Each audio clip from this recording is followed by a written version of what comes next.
Good evening. Welcome to episode 77 of the Blunt Talk Sports Podcast. I am your host, Anthony Wright, coming to you from the beautiful and comfortable confines of Atlantic City, New Jersey. Wherever you may be watching or listening, I thank you as always. Like, share, and subscribe. It helps the channel. You can check the show out on Apple Podcasts, Spotify, and as well as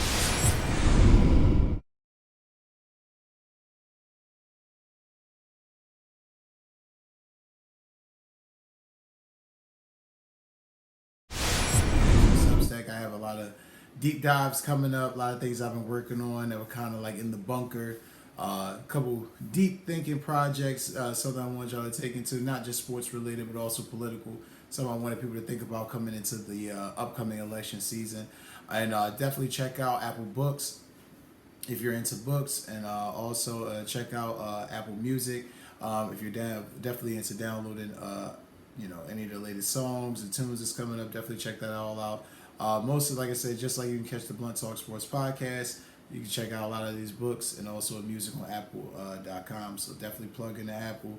And we're going to hop right into the show, guys. Hopping into this NFL recap. And this is going to be kind of a recap of week 1 and week 2 games. And essentially, it's just more or less something where we're going to have to really just like kind of like blend together. And bear with me, guys, because I'm doing the best that I can here when I say that I'm blending this together, because when I say blending, I'm literally taking some articles that I saved from the beginning of week 1 and then I'm carrying over literally into week 2, week 3, well, week 4 essentially now, but into week 3, and definitely want to dig into this. So hopping right into it. This article right here is from ESPN and The Athletic. It was dealing with the Washington Commanders, who quietly, loudly but quietly, I say, and I'll explain what I mean, fired their former vice president of content after he made some very salacious and potent comments regarding Jerry Jones, Roger Goodell, and some of the NFL players. Hopping right into it, Roger Goodell, not Roger Goodell, excuse me, Raul Enteen, that is the gentleman in question, a former vice president of content for the Washington Commanders. Raul Enteen had met a woman. He pretty much corresponded with a woman, went out on a date with her. They apparently had met on the dating app called Hinge, but she ultimately turned out to be a reporter for James O'Keefe Media Group. Shout out to James O'Keefe, formerly of Project Veritas, always dropping jewels, always revealing truth. Shout out to him for that. Yeah, but ultimately the reporter turned out to be the woman in question that Raul Enteen was meeting up with. Turned out essentially to be a reporter for O'Keefe Media Group. They met twice in June at a restaurant in D.C., and there was very, very crazy comments that you're going to see right here on the screen that I had posted.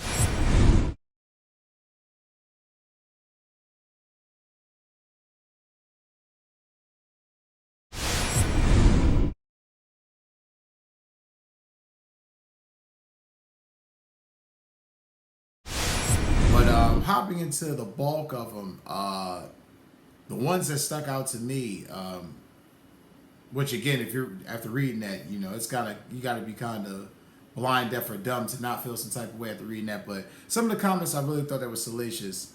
Quotes. This is from Raul Enteen on video, quoting directly from his mouth. That over 50% of our roster is white, religious, and God says F the gays.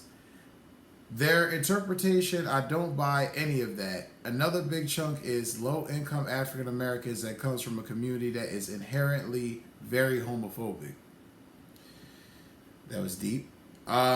He went on further to say, I don't think the commissioner in the NFL hates gay people, hates black people.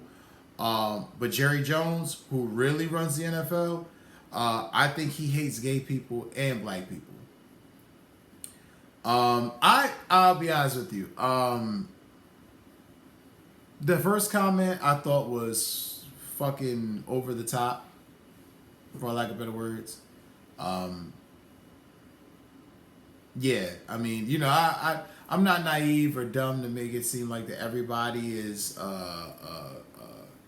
receptive to homosexuality, or people who are very cool with that. I understand. I get it.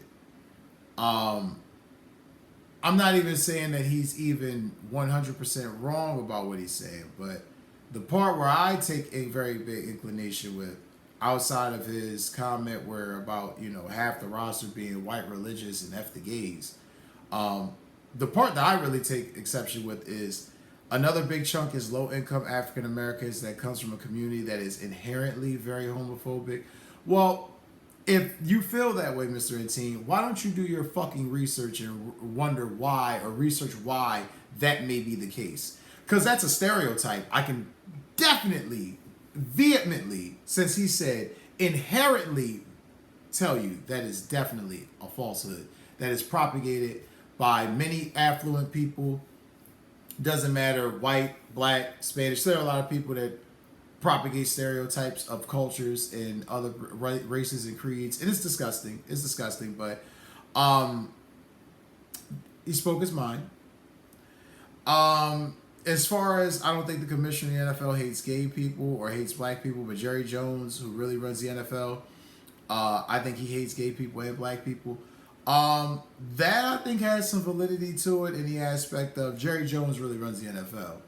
I can't speak on who Jerry hates and don't hate. I don't know Jerry. I'd be a fucking liar to sit here and say, oh, I don't believe shit. I don't know what Jerry Jones hates. But I do know that he really does run the NFL.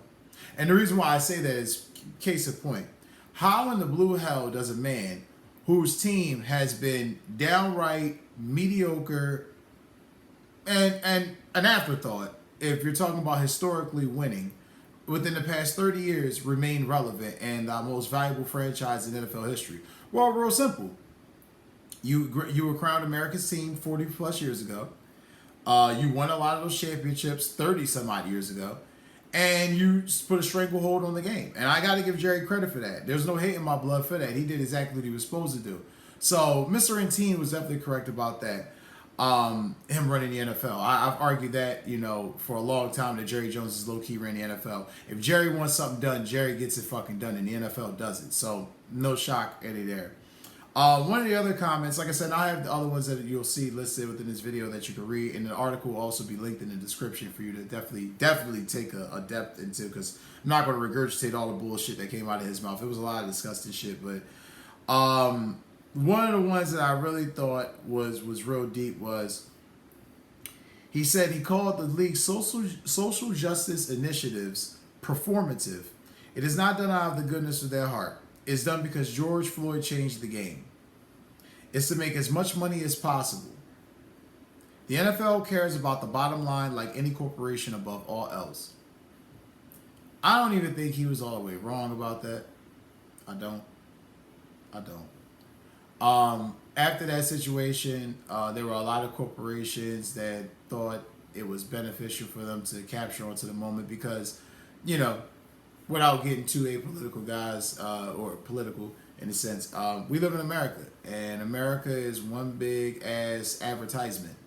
And if there's a cause or something that could be pinned to a billboard and put on a shirt and pressed on it and sold for $1, bought for $1 and sold for $5, can't say Mr. Antine's all the way wrong, but nonetheless, like I said, I want you guys to definitely read that article. Like I said, definitely check it out in the description. There's a lot of content in there from this guy on that date. The Commanders fired him literally a couple days after the video release. No shock there. It was kind of swept under the rug, which I thought was kind of crazy because I thought it was definitely going to be something that was going to be pressed and talked about. But he said all the cliche buzzwords early on his date, and that's what got him kind of nixed out of it. Don't know if he'll ever be back in any type of role like that ever again in the NFL, especially after shitting on Jerry Jones and Goodell like that and, the players. But, good fucking riddance then. Nonetheless, we're going to hop right into the next segment. Next segment, we're going to talk about the Packers, who have been dealing with the loss of Jordan Love. Everybody knows, Jordan Love got injured after the first game in Sao Paulo against Philadelphia on that horrible, shitty-ass turf. And he injured his MCL. He was expected to miss 4 to 6 weeks. They've been kind of playing each week whether he might play, he might not play. However, that's not what I wanted to talk about. What I really wanted to highlight and really dig into was the performance that Malik Willis has put up in the absence of Jordan Love being out. I mean, let's take a deep dive and really look into this. Malik Willis started against the Colts.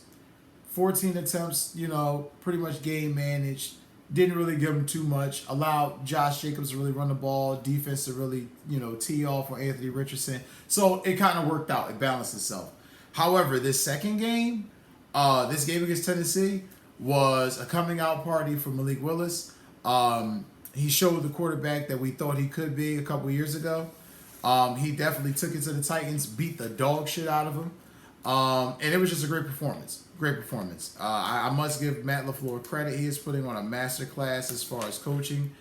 He is definitely exposing and showing that Malik Willis can do his job. Malik Willis not only is sufficient as a quarterback and can do his job, but he's showing that the Titans are just an inept franchise and don't know really what the fuck they're doing.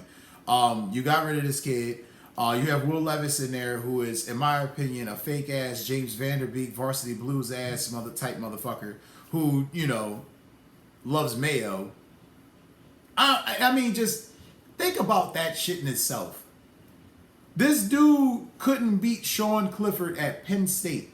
He loves Hellman's mayonnaise. I know a lot of people that love Hellman's mayonnaise. I don't know a lot of young guys that do mayo commercials. That's gotta count against him for something. I don't know. Whatever. Get the bag, man. Get the money from Hellman's, but it's not a good look. It's not a good look when you get rid of Malik Willis 3 weeks ago. You got this guy in there being the starting quarterback, and he looks fucking horrible. He looks like one of the worst picks within the past 3 years at quarterback. He throws the game away. He turns the ball over the rapidity of it is fucking insane. I literally, again, guys, just watch the movie Varsity Blues, James Vanderbeek. That's Will Levis. The only part is he's not going to do anything great at the end and look good. He fucking sucks. He's just not good. So, shout out to Malik Willis. Shout out to the Packers for definitely putting a hurting on him. And shout out to, Matt LaFleur for ultimately doing this coaching job in spite of not having Jordan Love there and putting his best foot forward. Like I said, doing a fantastic job. Right here into this next segment that I wanted to hop into. This one, I think I'd definitely be remiss if I didn't touch on this and didn't really dig into this topic. It's hilarious to me, really, really hilarious, how in the midst of the current 2-game losing streak that the Dallas Cowboys are on, and yes, it was to the Saints and the Ravens, I was keeping count. Something to keep in mind for those of you that are like, Cowboys fans or aficionados or stressed or worried about Dak Prescott, which you shouldn't be. I don't think Dak Prescott's the reason why you're on this losing streak. You're on this losing streak because your team is just not that good. But just something to keep in mind when you guys are thinking about Dak's contract and possibly him having one of those 2 or 3 interception games and the team looking horrible, and you're worried. Here's some things I want you to keep in mind. The details regarding Dak Prescott's contract, something I was definitely wanting to touch on, and I took my time and extensively did research on. Glad I'm here to bring it to you on the Blunt Talk Sports Podcast. Looking here right into the details, it's a 4-year deal worth $240 million. That's pretty much the ultimate bulk of the extension. 6 bullet points I want to highlight on. And this, like I said, this comes via Pro Football Talk. You can definitely check out this article in the description. We'll go hopping right into it. Like I said, the signing bonus is worth $80 million. Impressive. Got to give them credit for Todd France and Dak Prescott for that. That's amazing. Number 2, the 2024 base salary for this contract is only going to be $1.25 million, and that's fully guaranteed. So essentially, Dak's playing for $1 million this year. 2025, the base salary for Dak's contract will be $47.75 million. That will be fully guaranteed. 4th bullet point I want to touch on was 2026. The base salary will be $40 million, guaranteed for injury at signing and fully guaranteed on the 5th day of the league year. Something you tend to see in contracts of this size, especially extensions. 5th bullet point, 2027 base salary. That's $45 million guaranteed, and that's on the 5th day of the 2026 league year. The 6th point that I definitely wanted to highlight, in 2028, the base salary will be $55 million. 17 million of that which would be guaranteed for injury at signing and fully guaranteed on the 5th day of the 2027 league year. A lot to really digest. Ultimately, really the real bullet points that I wanted to hop on in this, because again, all of that sounds great. A lot of money. A lot of years, a lot of cap, a lot of fully guaranteed dollars. Great news. That's definitely what you want, especially for your athlete, if you're an agent. And it's something you definitely want at the quarterback position if you're, playing, especially at a high level and playing in the NFL where injuries could happen and your career could be cut short at any point. But, a lot of fucking fluff in this. Let me hop into it. One, there's a no trade clause. Dak has to be the one to remove that. So there's no trading Dak Prescott anywhere. That's not happening. Two, there's no franchise tag clause. That is out. They cannot franchise tag Dak for any reason whatsoever. That is non-existent within this deal. And there's no transition tag. So he doesn't have to worry about any of those things being a problem within the future. There's 4 void years. And this is via spotrac.com, by the way. You'll also see this within the description. 4 void years from 2029 through 2032. The contract had 1 year at $29 million and has $129 million fully guaranteed at signing. Another $40 million is fully guaranteed by March of 2025. So this is when you start getting into the particulars as far as incentives and certain clauses within the contract and certain levers and balances that have to be hit for that money to be put in. But again, I want to reiterate, another $45 million is fully guaranteed by March of 2026. Dak could be cut after 2 years, but would be owed $40 million in 2026, again, fully guaranteed. And unless the offset after paying him $129 million for 2 years. So essentially what I'm saying in English is Dak's going to make $129 million for 2 years. If the Cowboys decide they want to get off his contract in 2 years, if Dak were to go, say, elsewhere to another team, the Cowboys would still, if he even let's say he was under a Russell Wilson scenario where he signed for the league minimum. He went and played for, he played for the Jets for $1 million. He literally the Cowboys would still end up paying him $169 million for 2 years because the Cowboys would still be liable for that contract. So Dak's not going anywhere. If you've had any delusions or illusions, I should say, of him possibly getting moved, that's not happening. However, the best time for Dallas to get off Dak contractually would be 2027, with a decision coming in 28, when his salary is technically $55 million, with a full guarantee of only $17 million. So Dak's there. So I don't want to hear any more of that Dak Prescott's the problem shit. Looking at that team, that offensive line is bad. That defensive scheme looks outdated, and Dak's paid. So Dak's gonna be banking and cashing out. CD Lamb's cashing out. Micah soon will be cashing out. So it's going to be interesting to see how they're going to add talent around this team, around these 3 guys, with so much money being pretty much swallowed up at the quarterback position. So we'll see. This one is my tale of the tape. Like I said, I have quotes and comments coming up for you on this one. But this is in regards to Marvin Harrison Jr., wide receiver, young wide receiver of the Arizona Cardinals, who in week 1 struggled, was pretty much a non-factor, didn't really get any touches or do anything. And it was weird because in week 1 he played the most snaps as a wideout. Since week 1, which again, 55 of 61 snaps, he had 3 targets, I don't want to beat a dead horse. 3 targets, 1 catch, really didn't do much. And that was 4 yards and 1 drop? Yeah, so much of nothing. Like I said, you'll see the quotes here. Kyler Murray's quotes. You'll read quotes from Jonathan Gannon and what he spoke on and how he felt about it. Thank God that, they got that bullshit out the way, because the past 2 weeks he's been playing very well. Week 2 is pretty much his coming out party. 4 receptions, 130 yards, 2 touchdowns. So far, best game as a pro. This past week, week 3 against the Lions, kind of quiet. 5 receptions, 64 yards, 1 touchdown, but it was in a losing effort. They were in Detroit. Tough game to be up there and trying to win it for Arizona. Still a young team trying to figure it out.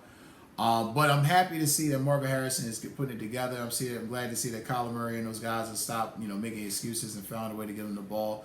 However, Malik Neighbors is looking like the best receiver so far in this draft class. And I think I would be remiss, or a liar, or a bullshitter if I didn't say it. Malik Neighbors so far looks like the best receiver in this draft class. So Tail of the tape so far, Malik Neighbors is winning. But got to give a shout out to Marvin Harrison Jr. for how he's playing. He's looked solid so far. Like I said, got a touchdown this past week, but quiet game, 64 yards, 5 catches. But we'll see how he plays out the end of the year, who has better numbers. But so far, Malik Neighbors has just been amazing. So not looking forward to playing him when we play the Giants, but definitely an amazing young player. Got to give props to Malik Neighbors.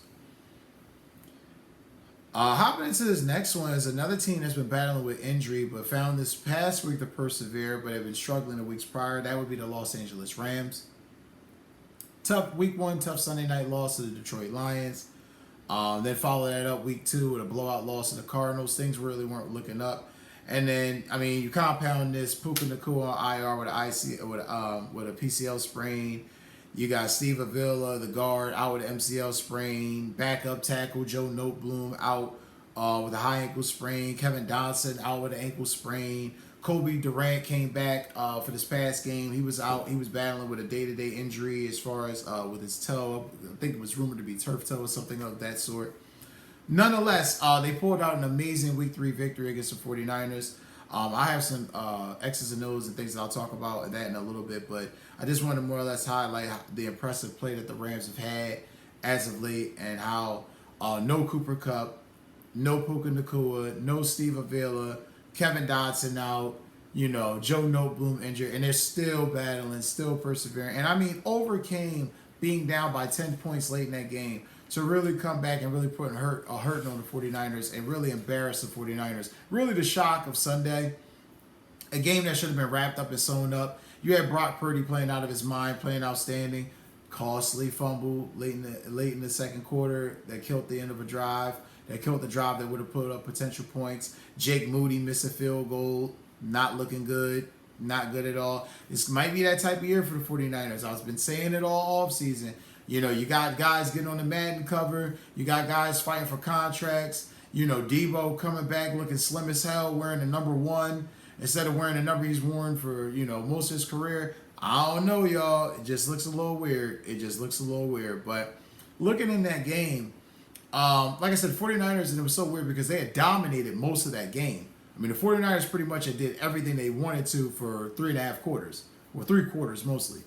Like I said, Brock Purdy was amazing. He had been hella efficient in that game. But the Rams, again, battling back with the multiple injuries. And, overcoming Jawan Jennings having his coming out party. Because I feel like since the playoffs and the Super Bowl, this guy's just been making plays for the 49ers. He puts up 3 touchdowns. I see everybody saw in the highlights a big touchdown where he's running up throughout the tunnel. It was just crazy to see. However, what really shows you, and I got to give Sean McVay credit for this because X's and O's standpoint, something that teams tend to, stray away from when they're losing, especially big games, you got to still consistently run the ball. If that element's not there, you can't really threaten a team, and it ultimately gets to a situation where they're just going to feel like we can do whatever the fuck we want because that's not really threatening us. You can't run, so, you're just going to keep passing so we know what to do.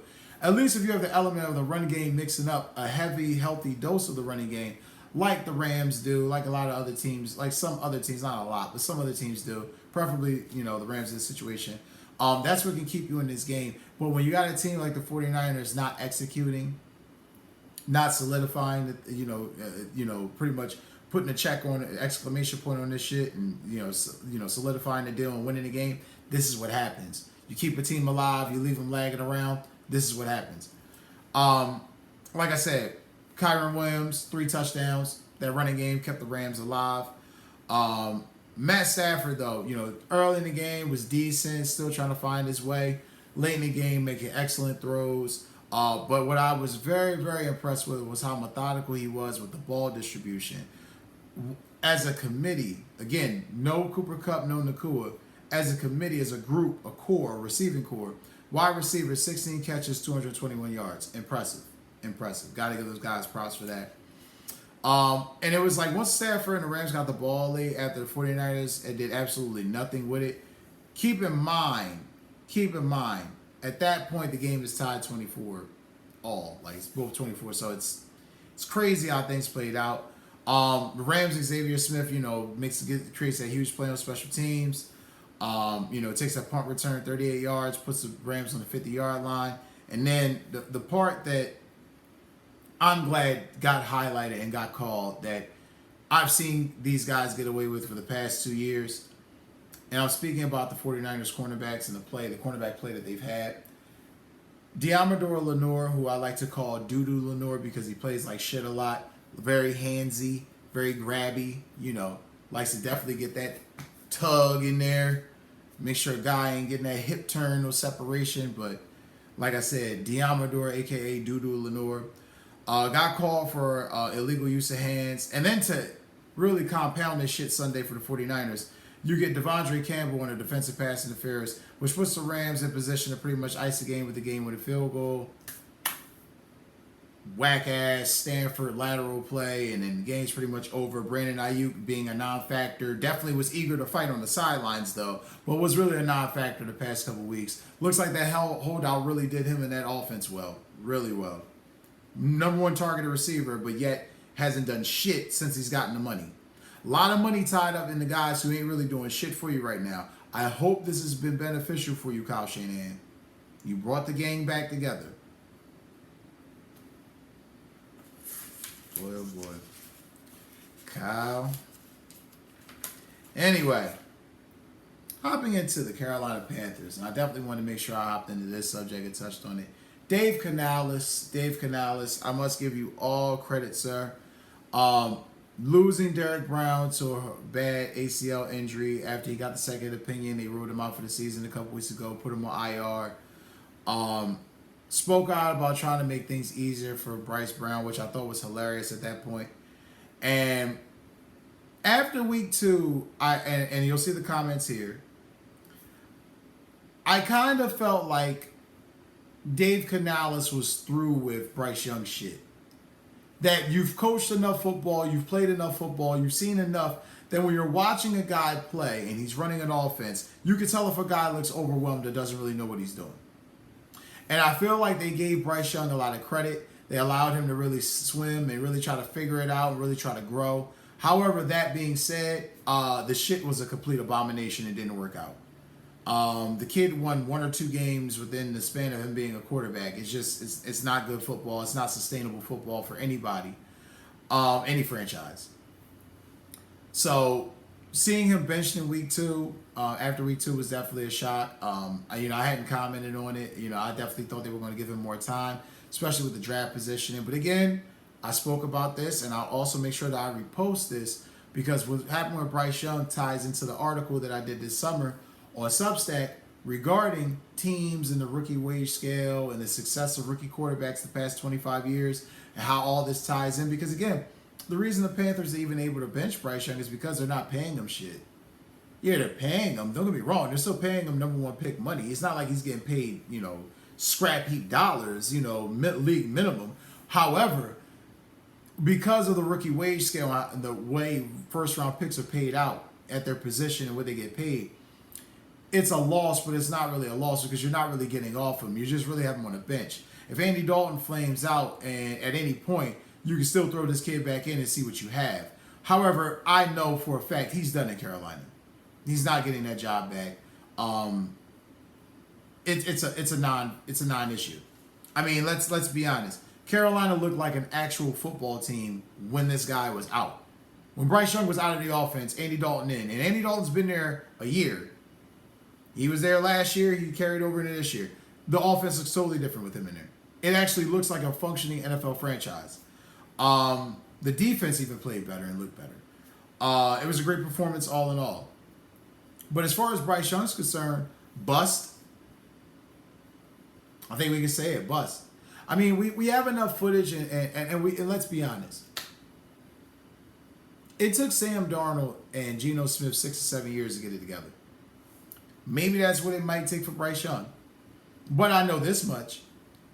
There are rookie quarterbacks right now. I mean, damn, we all know, I could beat the C.J. Stroud horse to death. He's not better than C.J. Stroud. C.J. Stroud was taken after him. I could beat that horse to death. I really could. However, the thing that I want to harp on and really touch on is the fact that there's rookie quarterbacks playing better than him. There are rookie quarterbacks in the NFL right now. I'm talking Jaden Daniels, Bo Nix. Hell, fuck it. Caleb Williams. He's playing shitty. Touch on that in a little bit too. He's playing shitty. He's played better than Bryce Young. So it's not a shot. It's not a shot. It needed to happen. If the Panthers were going to have any chance of being a functioning NFL franchise, it needed to happen. So kudos to Dave Canales for having balls of steel to do it, especially with David Tepper. I'm pretty sure David Tepper gave the blessing, but Bryce Young's done in Carolina. Not sure where he falls or where he may get an opportunity, but hey, what's up? I know it sucks. The video just ended. But listen, you can catch this whole interview on Spotify or Apple Podcasts. Links are in the description. Like, share, subscribe. Thank you. Have a great day.